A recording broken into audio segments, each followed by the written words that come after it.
হঠাৎ করেই বাসার ছাদের উপর থেকে দেখলাম যে একটা হাতি নিয়ে আসতেছে একটা লোক। তারপর দৌড়ে নিচে নামলাম, দেখলাম যে বাসার সামনে দিয়েই সেই লোকটা হাতি নিয়ে আসতেছে। তো বরাবর সেই একইভাবেই মানুষের কাছ থেকে রাস্তায় থেকে টাকা উঠাইতেছে এই লোকটা হাতি দিয়ে। মানুষকে ভয় দেখিয়ে টাকা ওঠানোই তাদের কাজ। হাতি দিয়ে ভয় দেখিয়ে মানুষের কাছ থেকে টাকা আদায় করতেছে। এটা এক প্রকার ছিনতাই আমি মনে করি। দেখেন বিশাল বড় হাতিটাকে নিয়ে রাস্তা দিয়ে যাচ্ছে, আর রাস্তায় কোনো মানুষ থাকলে অথবা যানবাহন থামিয়ে তারা টাকা নিচ্ছে। তো এটা আসলে কতটুকু যুক্তিসম্মত আমি জানি না। আপনারাই কমেন্ট করে জানান ভাই, আসলে এটা কতটুকু যুক্তিসম্মত। আর এই বিষয়টা যদি আপনাদের নজরে আসে তাহলে অবশ্যই আপনারা এইটার মানে পক্ষে অথবা বিপক্ষে আপনারা বলে যাবেন কিছু।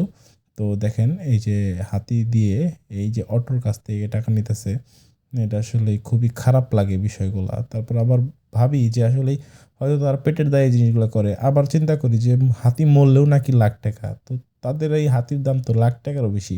তাহলে তারা তো অন্য কিছু করতে পারে এটা দিয়ে। তো সবাই সঙ্গেই থাকুন, ভালো থাকবেন, ধন্যবাদ।